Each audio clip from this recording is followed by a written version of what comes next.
Hi guys, welcome back to Guruji Uttarakhandi and विदाशी learning classes में आपका स्वागत है। तो गाइस, अगर आप यूके ट्रिपल एससी की प्रिपरेशन कर रहे हैं, यानी कि उसमें जो आपका रीजनिंग वाला पोर्शन है, जैसे आपके गवर्नमेंट के एग्ज़ाम जो होते हैं, गवर्नमेंट एग्जाम में जो आपका रीजनिंग का पोर्शन होता है, तो उस रीजनिंग के पोर्शन को मैं आपका यहाँ पे कंप्लीट करवाता हूँ।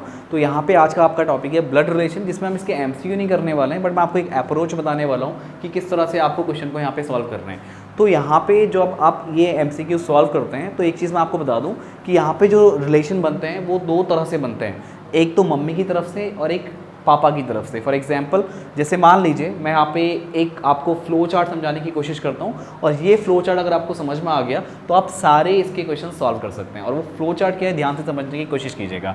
अब जैसे मान लीजिए आपके पास यहाँ पे मैं एक डायग्राम बना रहा हूँ, आपको मैंने एक गोला बना के दिखाया। मान लीजिए कोई बच्चा है, ठीक है। अब इस बच्चे के अगर पेरेंट्स की आपको बात करनी है तो आप क्या करोगे, इससे जस्ट एक स्टेप ऊपर जाओगे और वहाँ पे ये दो गोले बना दोगे और इनको कनेक्ट कर दोगे। और जहाँ ही लाइन आपको कनेक्ट करती हुई दिख रही है, यानी ये हम किसी चीज़ को रिप्रेजेंट करने की कोशिश कर रहे हैं। और वो चीज़ यहाँ पे क्या है कि हम यहाँ पे मैरिड कपल की बात कर रहे हैं कि ये जो है यहाँ पे वो एक मैरिड कपल है, यानी एक इसमें नेगेटिव और एक पॉजिटिव होगा। यानी नेगेटिव साइन की अगर मैं बात करूँ तो नेगेटिव साइन फीमेल के लिए होता है, और पॉजिटिव साइन की अगर मैं बात करूँ तो वो आप मेल के लिए यूज़ करते हैं, ठीक है। और ये इनका क्या हो गया, एक बच्चा हो गया, करेक्ट। अभी बच्चा मेल भी हो सकता है, फीमेल भी हो सकता है। अब मान लीजिए सॉरी, अब मान लीजिए अगर मैं इसके पापा की तरफ से रिलेशन बनाऊं तो वो रिलेशन कैसे बनेंगे, यानी इसके दादाजी आएंगे, दादी जी आएंगी, चाचा जी आएंगे, और क्या होगा यहाँ पे बुआ जी होंगी। तो ये रिलेशन बनेंगे। और उनकी अगर शादी हो जाएगी तो फूफा जी भी होंगे, और चाचा की शादी होगी तो चाची भी होंगी, करेक्ट। तो वो रिलेशन किस तरह से बनेंगे, ये लीजिए, एक और मैरिड कपल और उनके बेटे कौन हो गए, इस बच्चे के पापा। यानी इस बच्चे के दादाजी यहाँ हैं, ये पॉजिटिव ये नेगेटिव। अगर इस बच्चे के चाचा जी की बात करें तो वो यहाँ पे आ जाएंगे। इस बच्चे की बुआ जी की बात करें तो वो यहाँ पे आ जाएंगी, नेगेटिव साइन। इस बच्चे की बहन की बात करें तो वो यहाँ पे आ जाएगी। और ये बच्चा अगर हम मेल लेके चल रहे हैं तो उसके ऊपर पॉजिटिव साइन। बहुत ही ईजी वे में आप ये फ्लो डायग्राम बना सकते हैं, करेक्ट।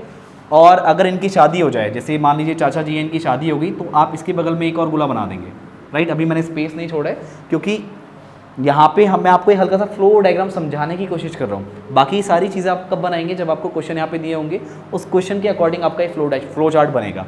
तो आप इस तरह से यहाँ पे एक और गोला बना के चाचा की जो अपोजिट है, यानी जो फीमेल है, उनका आप यहाँ पे बना सकते हो एक लाइन से कनेक्ट करके। तो दूसरी चीज़, ये तो जो रिलेशन हो गए ये हो गए पापा की तरफ से। अगर रिलेशन की बात करें तो हो गए पैटर्नल, फ्रॉम पैटर्नल साइड। अगर मम्मी की तरफ से रिलेशन की बात करें तो मम्मी पापा यहाँ पे आ जाएंगे। एक और स्टेप में आप ऊपर आ जाइए, और वो किसके सीध में होगा, इसकी सीध में होगा। यानी ये आपके दो गोले बन गए। अब ये मान लीजिए यहाँ पे पापा जी हैं, यहाँ पे मम्मी जी हैं, यानी इस बच्चे की जो मम्मी है उनके पेरेंट्स ये हो गए। अगर इस बच्चे की मौसी जी की बात की जाए तो मौसी जी यहाँ पे आ जाएंगी। इस बच्चे के अगर मामा जी की बात की जाए तो मामा जी यहाँ पे आ जाएंगे, ये मौसी जी, राइट। और इनकी भी शादी हो जाएगी तो एक और लाइन से कनेक्ट करके आप यहाँ पे मैरिड कपल को शो कर सकते हो और उनके बच्चों को भी शो कर सकते हो। फॉर एग्जाम्पल, मान लीजिए इनकी जो मौसी है, इस बच्चे के जो मामा है, मामा की शादी हो गई, ये उनकी वाइफ, और मामा के जो बच्चे हो गए, यानी ये भाई बहन होंगे आपस में। तो ये आप डायग्राम बना सकते हो। मान लीजिए ये लड़की है और ये लड़का है, तो ये जो है आपस, जैसे ये जो बच्चे और ये जो बच्चे, यानी ये जो लड़का है इसके मामा के लड़के हो गए, तो इनको आपस में क्या बोलेंगे, कज़न बोलेंगे। चचेरे भाई, ममेरे भाई, चाचा के बच्चे होंगे तो वो भी कज़न हो गए, चचेरे भाई हो गए, और ये ममेरे भाई हो गए।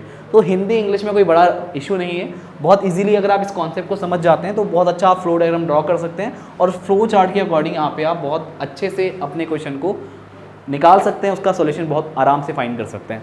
यहाँ पे अब एक और चीज़ आपको पता होनी चाहिए, जैसे कभी कहीं पे होता है इकलौता पुत्र। इकलौता पुत्र मतलब उन जो मैरिड कपल है उनका एक ही बच्चा है और वो एक ही लड़का है। इकलौता पुत्र तो मतलब एक ही लड़का है, राइट। तो यहाँ पे जैसे ओनली सन, ओनली डॉटर, इस तरह से यहाँ पे इंग्लिश में लिखा जाता है, तो वहाँ से आप इसको बहुत ही अच्छी तरह से समझ सकते हैं।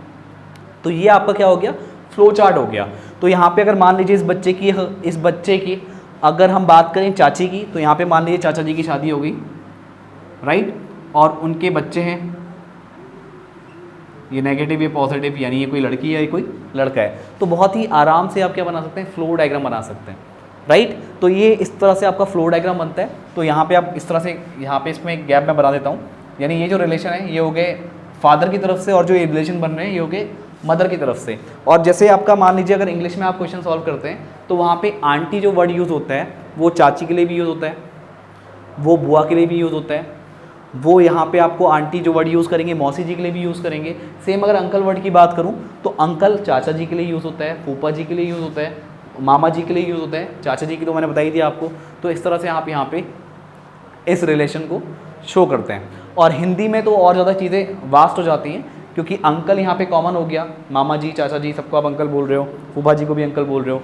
अगर बात करें यहाँ पे हिंदी में तो वो चचेरा भाई बोलेगा, कज़न है वो भी, ममेरा भाई बोलेगा वो भी कज़न है। अगर वो बोलता है आपको चाचा बोलता है तो आपको और ज़्यादा क्लैरिटी है, मामा बोलता है तो और ज़्यादा क्लैरिटी है। तो इंग्लिश में थोड़ा सा क्लैरिटी कम रहती है, बट हिंदी में क्लैरिटी ज़्यादा रहती है। तो अगर आपका एक बार फ्लो डायग्राम बन जाएगा तो बहुत इजीली आप क्वेश्चन को सॉल्व कर सकते हैं। अगर चीज़ें आपको इस तरह से दिखेंगी, अगर आप मान लीजिए अगर आप कोई फ्लो डायग्राम नहीं बनाते हैं तो चीज़ें आप दिमाग में सोचेंगे तो दिमाग में प्रेशर ज़्यादा पड़ता है और चीज़ें एग्जैक्टली बन भी नहीं पाती हैं। तो जब तक आपको फिगर क्लियर नहीं होगा तो क्वेश्चन करना थोड़ा सा मुश्किल हो जाता है। और अगर एक बार आपको फ्लो चार्ट क्लियर हो गया, आपको फ्लो चार्ट में कोई दिक्कत नहीं हो रही है, बहुत इजीली आप ड्रॉ कर ले रहे हो, तो यकीन मानोगे आपका कोई भी क्वेश्चन यहाँ पे गलत नहीं होने वाला। तो एक फ्लो डायग्राम आपको पता होना चाहिए।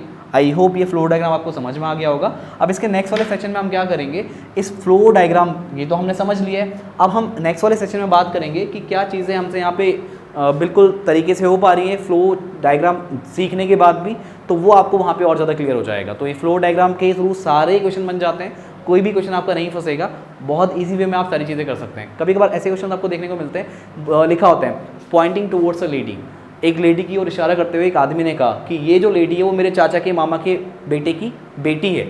इस तरह से बहुत सारे क्वेश्चन फॉर्म किए जाते हैं। हिंदी में इस तरह से होते हैं और इंग्लिश में भी आपको इस तरह से कोई क्वेश्चन घुमा के दे देगा कि ये उसकी फ्रेंड की सहेली की लड़की है, या बोल देगा ये जो she is the only daughter of my daughter, या she is the only sister of my mother. इस टाइप के बहुत सारे क्वेश्चन घुमा फिरा के दिए जाते हैं। तो ये थोड़ा सा ना, जब आप फ्लो डायग्राम ड्रॉ नहीं करोगे तो थोड़ा सा इमेजिन करना मुश्किल हो जाता है, और जब एक बार आपने उसको फ्लो डायग्राम में समझने की कोशिश कर ली तो चीज़ें बहुत ज़्यादा आसान हो जाती हैं। अब अगर आपको ये चार्ट समझ में आया है तो आप इसके क्वेश्चन ट्राई कीजिएगा, और कोई भी क्वेश्चन जो आपको लगता है कि आपसे पहले नहीं होता था और अब अगर वो आपसे हो पा रहा है तो मुझे कमेंट के थ्रू आप जरूर बताइएगा।